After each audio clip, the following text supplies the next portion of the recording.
আলাইকুম ওয়া রাহমাতুল্লাহ। স্লোগানের ভিড়ে সালাম হারিয়ে গেছে, আবার সালাম দিচ্ছি। আসসালামু আলাইকুম ওয়া রাহমাতুল্লাহ।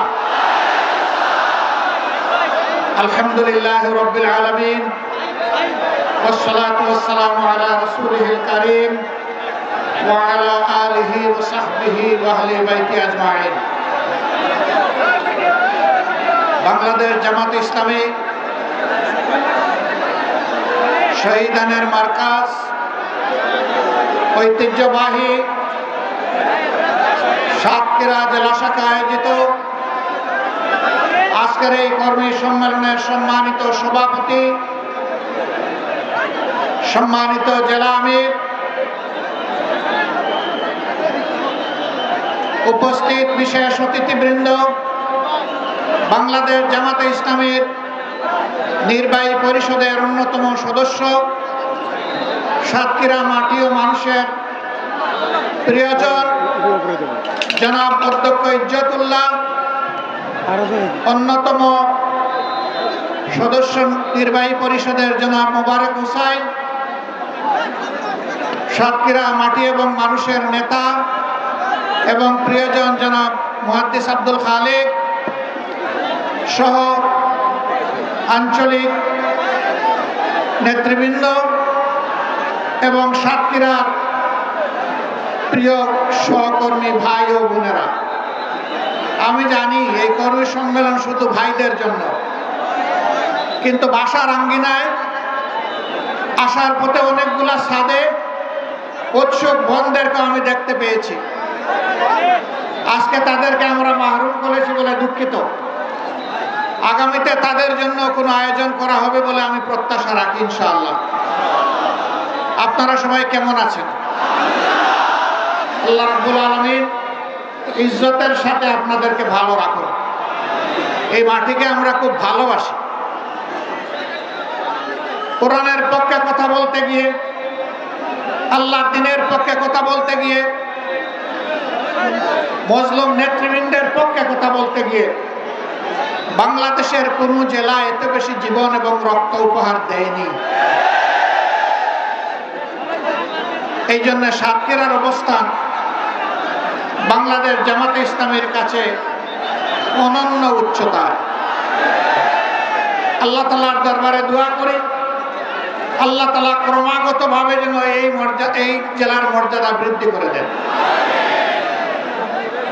সম্মানিত ভাই ও বোনেরা, বাংলাদেশ আমাদের প্রিয় জন্মভূমি। আল্লাহ তাআলার বড়ই মেহেরবানি, দুনিয়ার খুব কম জায়গায় এরকম সুজলা সুফলা শ্যামল দেশ মানুষ পেয়ে থাকে। আমরা এমন একটি দেশ পেয়েছি, মাটির উপরে অফুরন্ত সম্পদ, মাটির গর্ভে অফুরন্ত সম্পদ, সমুদ্রের গর্ভে অফুরন্ত সম্পদ। আমাদের এই সম্পদগুলো জনগণের উপকারে আসছে না। যারা জনগণের ত্রাতা হয়ে কর্তা হয়ে বিভিন্ন সময় দেশ শাসন করেছেন, জনগণের সম্পদ সুকৌশলে চুরি করে তারা তাদের পকেটে ঢুকিয়েছে। এই জন্য বাংলাদেশের জনগণ তাদের প্রাপ্য হিস্সা পায়নি, সুষম উন্নয়ন হয়নি। 15 সালের দিকে কোনো এক রমজানে আমি ঈদ উদযাপন করতে এসেছিলাম এই জেলার শহীদ পরিবারগুলোর সাথে। সকাল 9:30 থেকে অথবা সকাল 10টা থেকে রাত 9:30 পর্যন্ত আমি এই জেলার ভাঙ্গাচুরা খানাখন্দকে ভর্তি রাস্তাগুলা দিয়ে গাড়ি ফেলে আমি এবং আমার সঙ্গী 2টা মোটরসাইকেলে চড়ে সারা জেলা ঘোরার চেষ্টা করেছি। আমি লোকদেরকে জিজ্ঞেস করেছিলাম, আমরা শুনে থাকি উন্নয়নের জোয়ারে দেশ ভাসছে, সেই জোয়ারের সামান্য ছিটাফোঁটা পানি কি এখানে আসে না? বলে যে না, আসে না। কেন আসে না? বলে বর্তমান শাসক গোষ্ঠী সাতক্ষীরাকে বাংলাদেশের অংশ মনে করে না। সাতক্ষীরার উপর তারা জুলুম করেছে, সাতক্ষীরার জনগণের অধিকার দেয়নি। মানুষ খুন করেছে, গুম করেছে, পঙ্গু বানিয়েছে, ইজ্জতের উপর হাত দিয়েছে, সম্পদ লুণ্ঠন করেছে এবং মানুষকে কার্যত তারা তাদের দাসে পরিণত করেছে। কম বেশি এই চিত্র ছিল বাংলাদেশে। সবচেয়ে খারাপ অবস্থা ছিল সাতক্ষীরা। আমরা মহান আল্লাহর দরবারে দোয়া করি, শুধু আল্লাহর দ্বীনের পক্ষ নেওয়ার কারণে যদি এই জেলার এই অবস্থা হয়, আল্লাহ তুমি দুনিয়া এবং আখিরাতে এই জেলার মর্যাদা তুমি বাড়ায় দাও। প্রিয় সহকর্মীবৃন্দ, বাংলাদেশ জামাতে ইসলামী আল্লাহ এবং জনগণের কাছে প্রতিশ্রুতিবদ্ধ যে এই জমিনে আমরা ইনসাফ কায়েম করতে চাই, আমরা দুর্নীতিমুক্ত একটি বাংলাদেশ গড়তে চাই, আমরা সুষম উন্নয়ন মানুষকে উপহার দিতে চাই। আমাদেরকে জোয়ারের পানিতে চলে আসবে এই বাংলাদেশ আমরা দেখতে চাই না। আমরা এমন একটি বাংলাদেশ দেখতে চাই, কেউ চাইলেও তার অধিকার পাবে, না চাইলেও তার অধিকার পাবে। আমরা এমন একটি বাংলাদেশ দেখতে চাই যেই দেশে লক্ষ বেকার যুবকের মিছিল হবে না, বরঞ্চ আমাদের যুবকেরা আমাদের সম্পদে পরিণত হবে। তাদের হাতে মূল্যহীন এক টুকরা সার্টিফিকেট ধরিয়ে দেওয়া হবে না, বরঞ্চ শিক্ষা সমাপনের সাথে সাথে তাদের হাতে কাজ তুলে দেওয়া হবে। এমন শিক্ষা চাই আর এমন শিক্ষিত জাতি চাই। তবে এই শিক্ষা অবশ্যই নৈতিক এবং দুনিয়াবী বা জাগতিক শিক্ষার সমন্বয় হতে হবে। মানুষ যাতে মানুষ হয়, শিক্ষা নিয়ে মানুষ যাতে ডাকাত না হয়, আমরা সেই শিক্ষাটি চাই। আমরা এমন একটি দেশ চাই, যে দেশে আমাদের মা বোনেরা নিঃসংকোচে যেমন ঘরে সুরক্ষিত থাকবেন, কর্মস্থলেও সুরক্ষা পাবেন, রাস্তাঘাটেও সুরক্ষা পাবেন। তাদের দিকে কোনো খারাপ লোক চোখ তুলে তাকানোর কসরত পাবে না। তারা ইজ্জতের সাথে, মর্যাদার সাথে, তাদের দক্ষতা দিয়ে দেশের উন্নয়নে তারাও ভূমিকা রাখবে।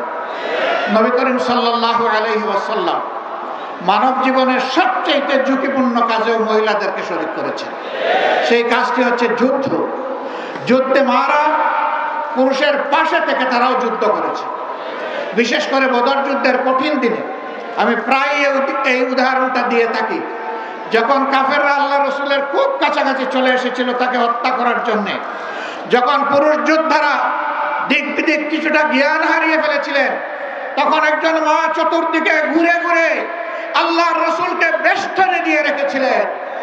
যুদ্ধ যখন শেষ হয়েছে তার শরীরে 37টা তীর ঝুলন্ত অবস্থায় ছিল, 70টা কঠিন আঘাত ছিল। রাসূল করিম সাল্লাল্লাহু আলাইহি ওয়াসাল্লাম বলেছেন, শত্রু যখন সামনের দিক থেকে এসেছে তখন শত্রুর তীর আর আমার মাঝখানে ছিল আল্লাহর এই বান্দি। যখন পিছন দিক থেকে এসেছে ছিল আল্লাহর বান্দি। ঘুরে ঘুরে আল্লাহ রসুলকে কিভাবে তিনি রক্ষা করবেন? ডাইনে এসেছে ডান দিকে, বামে এসেছে বাম দিকে। আমাদের সেই সর্বোচ্চ ইজ্জতের মর্যাদাবান মায়ের নাম ছিল হযরতে নুসাইবা রাদিয়াল্লাহু তাআলা আনহা। যদি যুদ্ধের এই কঠিন ময়দানে আল্লাহর রাসূল তাদের জন্য কর্মক্ষেত্র সৃষ্টি করে দিয়ে থাকেন, আমরা কে তাদের হাত বন্ধ করা? আমাদের ব্যাপারে ইসলামের প্রতিপক্ষ শক্তিরা অপপ্রচার চালায়। জামাতে ইসলামী ক্ষমতায় গেলে মহিলাদেরকে ঘর থেকে বের হতে দিবে না, আর যদি দেও আস্তে করে এনে জোর করে একটা বুরকা পরাই দেবে। জোর করে পরানো লাগবে না। যে দেশে ইসলাম কায়েম হবে এদেশের মানুষেরা, মায়েরা আনন্দের সাথেই সেদিন তারা ইজ্জতের জন্য তাদের সম্মানের মর্যাদার পোশাক পরিধান করবেন। তারপরেও কোনো মা, কোনো বোন যদি এই পোশাকের বাইরে থাকেন, আমরা তাদেরকে কথা দিচ্ছি, নিশ্চয়তা দিচ্ছি, কারো উপর জোর কাটানো হবে না। কারণ এদেশে শুধু মুসলমানরা বসবাস করে না, অন্যান্য ধর্মের লোকেরাও বসবাস করে। তারা তো আমাদের ধর্ম যেহেতু গ্রহণ করেনি, তাদের জন্য ইসলামের প্রেসক্রাইব করা পর্দাও তাদের জন্য প্রযোজ্য নয়। তারা যদি ইসলামের সৌন্দর্যে অভিভূত হয়ে ইসলাম কবুল করে সেটা ভিন্ন কথা। তাদেরকে ইসলাম গ্রহণ করতে কাউকেই বাধ্য করা হবে না। সম্মানিত সহকর্মী বৃন্দ, এই দেশে শুধু মুসলমানরা বসবাস করে না, হিন্দু, খ্রিস্টান, বৌদ্ধ ধর্মের লোকেরাও বসবাস করে। আমরা এমন একটি দেশ চাই যে দেশে মসজিদও পাহারা দেওয়ার প্রয়োজন হবে না, মন্দির এবং মঠও পাহারা দেওয়ার দরকার, গির্জাও পাহারা দেওয়া লাগবে না। সকল ধর্মের লোকেরা তাদের আপন আপন ধর্ম তাদের মতো করে শান্তিতে নিরাপত্তার সাথে তারা পালন করবে। আলহামদুলিল্লাহ, আমাদের দেশটি সাম্প্রদায়িক সম্প্রীতির একটি চমৎকার বাগান, কিন্তু আমাদের বাগানে মাঝে মাঝে হুতুম পেঁচা ঢুকে পড়ে। এই হুতুম পেঁচাদের ব্যাপারে আমাদেরকে সতর্ক থাকতে হবে। আমরা এই সম্প্রীতি নষ্ট করতে দেব না। আমরা এমন একটি বাংলাদেশ গঠন করতে চাই যেখানে মানুষকে তার শিক্ষা কিংবা কাজের ধরন দেখে মর্যাদা দেওয়া হবে না, বরঞ্চ প্রত্যেকটা মানুষকে আশরাফুল মখলুকাত হিসেবে মর্যাদা দেওয়া হবে। আমার দেশের একজন পরিচ্ছন্নতা কর্মী, তিনিও আমার ভিআইপি। তারা যদি 3 দিনের জন্য তাদের কাজ বন্ধ করে, আমরা কেউ ঘর থেকে বের হতে পারবো না। তাদের এই কাজ, কঠিন কাজ আমি করতে পারবো না। তারা কষ্ট করে এই কাজটা আমাদের করে দেন, আমি তাদেরকে স্যালিউট জানাই। সে আমার ভাই, সে আমার বোন, সে আমার এই সমাজকে চালু রেখেছে। যে ভাইটি আমার রিক্সা চালিয়ে জীবন নির্বাহ করে, ও রিক্সা না চালাইলে আমি আমার কর্মস্থলে যেতে পারবো না, আমি তাকে স্যালিউট জানাই।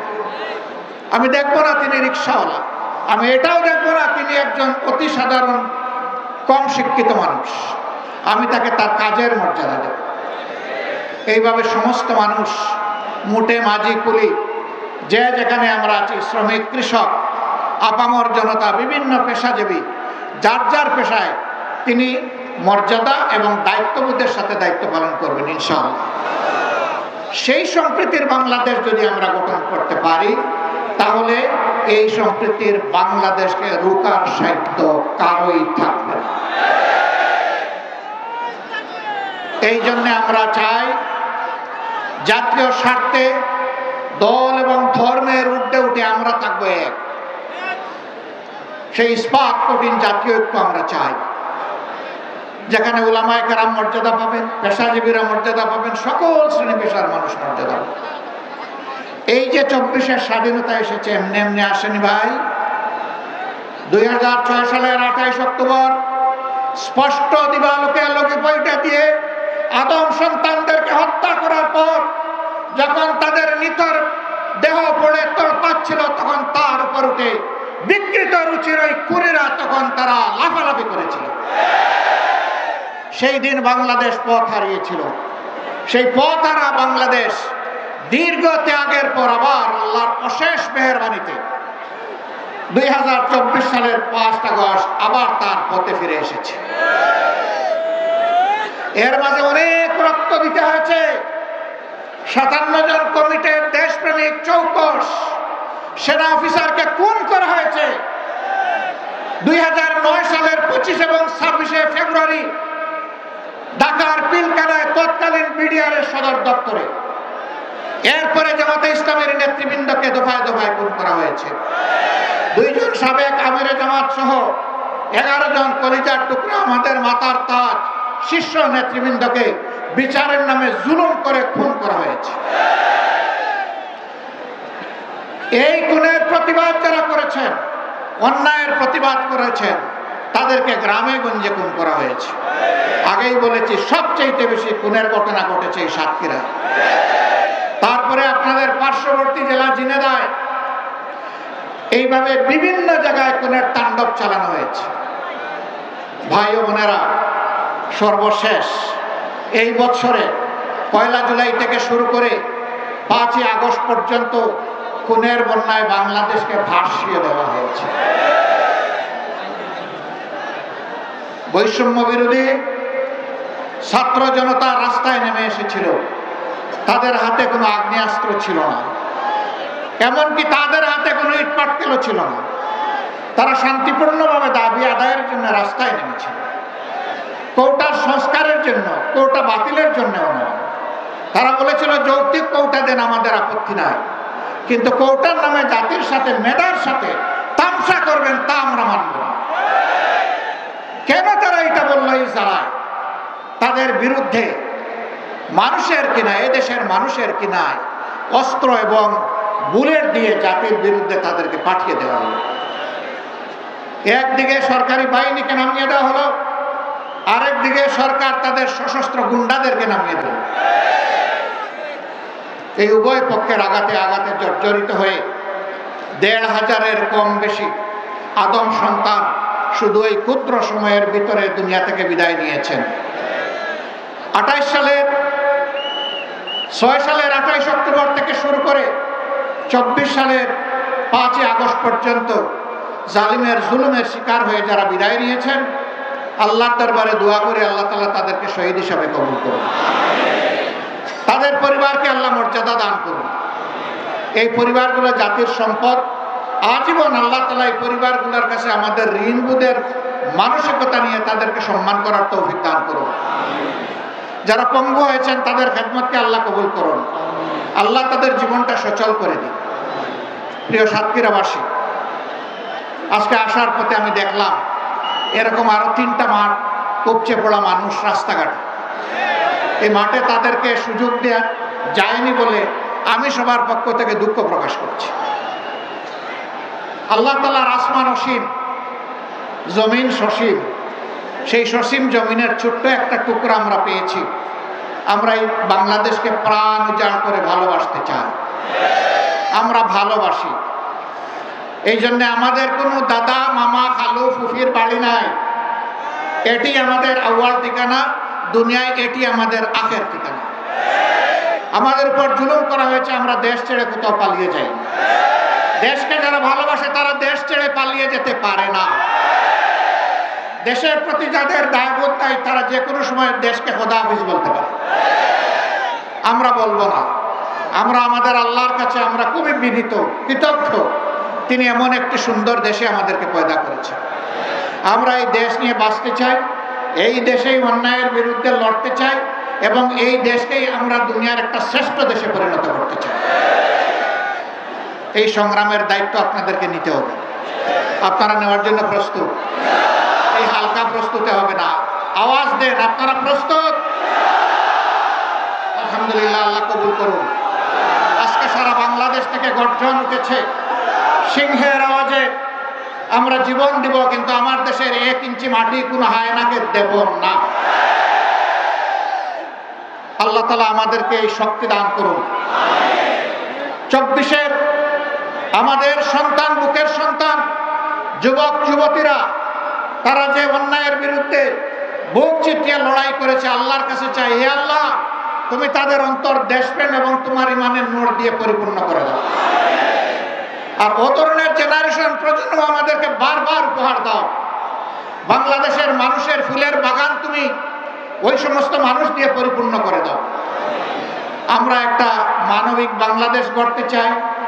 এই বাংলাদেশের দায়িত্ব যুব সমাজের হাতে তুলে দিতে চাই। এই যুব সমাজই ভবিষ্যতের বাংলাদেশ।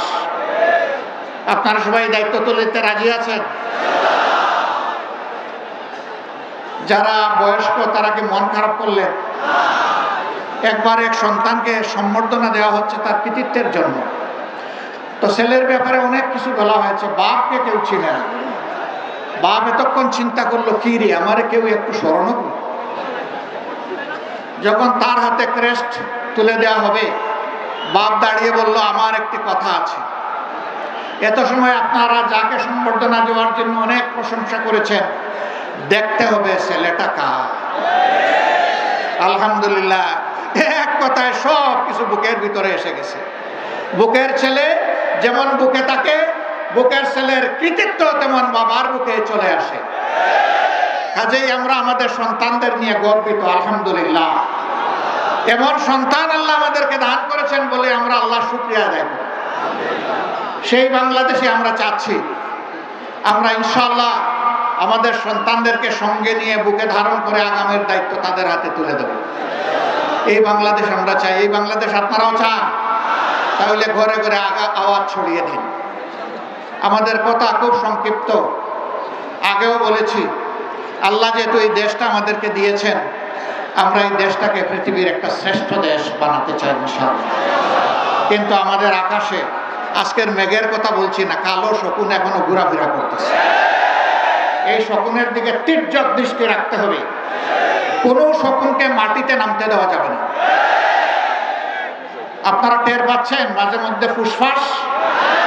হ্যাঁ, আমরা ধৈর্যের পরিচয় দিয়েছি, ওরা আমাদের ধৈর্যের সুড়সুড়ি দেয়, যেন আমাদের ধৈর্যের বাঁধ ভেঙে তাদের মতো কাণ্ডজ্ঞানহীন আমরা কিছু করে বসি। ওরা বলেছিল আওয়ামী সরকারের পতন হলে মাত্র 2 দিনে 5 লক্ষ মানুষ প্রতিপক্ষের লোকেরা খুন করে ফেলবে। এটা কি বাংলাদেশে হয়েছে? কেন হয় নাই? ওরা কাণ্ডজ্ঞানহীন অপদার্থ ছিল, কিন্তু জাতি অত্যন্ত কাণ্ডজ্ঞান সম্পন্ন। এই জাতি কাণ্ডজ্ঞানহীন নয়। ওরা দেশকে ভালোবাসে না বলে পালায়ে যায়। এই জাতি দেশকে ভালোবাসে বলেই ওগুলা করতে দেয়নি। অতএব আমাদের ধৈর্যের আর পরীক্ষা নিয়ে কোনো লাভ নাই। আল্লাহর পক্ষ থেকে এই জাতি ধৈর্যের পরীক্ষায় উত্তীর্ণ হয়ে গিয়েছে আলহামদুলিল্লাহ। এই ধৈর্য আমাদেরকে অব্যাহত রাখতে হবে। যে দিক থেকেই আমাদেরকে উস্কানি দেব, কারো পাতা ফাঁদে আমরা পা দিব না ইনশাআল্লাহ। ধৈর্যের সাথে সকল পরিস্থিতি আল্লাহর পর ভরসা করে আমরা মোকাবেলা করব। আজকে আপনাদের সামনে এই শহীদ ঈদগায় দাঁড়িয়ে দুটি কথা বলার সুযোগ যে মহান মাবুদ আমাকে দান করলেন, আমি সেই মহান মাবুদের দরবারে শুকরিয়া আদায় করছি। দেশে বিদেশে স্বৈরাচারের হাত থেকে দেশটাকে মুক্ত করার জন্য সমান তালে অনেকে লড়াই করেছেন। আমি আজকে এই জনসভা থেকে প্রবাসে অবস্থারত আমাদের বন্ধুদেরকে বিশেষভাবে আমি অভিনন্দন এবং মোবারকবাদ জানাচ্ছি। তারা লড়াই করতে গিয়ে দেশের ভিতরে তাদের আত্মীয় স্বজনকে নাজেহাল করা হয়েছে। সাংবাদিক কনক সরোয়ার নিউ ইয়র্কে বসে বাংলাদেশের মানুষের অধিকারের পক্ষে লড়াই করেছে। তার বোনটাকে ধরে নিয়ে কিরকম তার সাথে নিকৃষ্ট আচরণ করা হয়েছে এই জাতি তার সাথে। প্রিয় ভাইরা, এদের মধ্যে কোনো মনুষ্যত্ববোধ ছিল না। আল্লাহর কোরআনের ভাষায় কালানাম, এরকম যারা আল্লাহ বলছেন এরা যেন পশু। আরেক ধাপ অগ্রসর হয়ে আল্লাহ বলছেন বালহুম আদল। পশুর তো আমি বিবেক দেই না, এই জন্য সে ভালো মন্দ বুঝে না। ওদেরকে বিবেক দেওয়ার পরে যারা এই কাজ করেছে এরা পশুর চেয়েও নিকৃষ্ট। আল্লাহর কাছে ওই জাত থেকে কিয়ামত পর্যন্ত আশ্রয় চাই। ওই জাত যেন আর ফিরে আসতে না পারে। আপনারা সবাই সজাগ থাকবেন তো না ঘুমায় পড়বেন? আল্লাহ তাআলা এই জাতিকে সজাগ থেকে সকল ষড়যন্ত্র মোকাবেলা করার তৌফিক দান করুন। প্রিয় বাংলাদেশকে আল্লাহ তাআলা কবুল করুন। এ দেশের উপর আল্লাহ তার রহমত নাজিল করুন, বারাকা নাজিল করুন, শান্তির ফয়সালা দান করুন। এক টুকরা কোরআনের বাংলাদেশ আল্লাহ আমাদেরকে দান করুন। আপনাদের সকলকে আজকে এখানে আসার জন্য গভীর কৃতজ্ঞতা জানিয়ে, আল্লাহর জন্য ভালোবাসা জানিয়ে, হে আল্লাহ তুমি সাক্ষী থাকো আমরা শুধুই তোমার জন্য আমরা এক অন্যকে ভালোবাসি। হে আল্লাহ, আমাদের এই ভালোবাসাকে তোমার জান্নাতে নিয়ে যাই আল্লাহ। আমরা যেন জান্নাতেও এরকম মহামিলনে মিলিত হতে পারি রব্বুল আলামিন। আল্লাহ তুমি আমাদের দেশটাকে একটা শান্তির দেশে পরিণত করে দাও। সবাইকে ধন্যবাদ। সাংবাদিক বন্ধুরা কষ্ট করে এসেছেন, আমাদের কথাগুলো আপনারা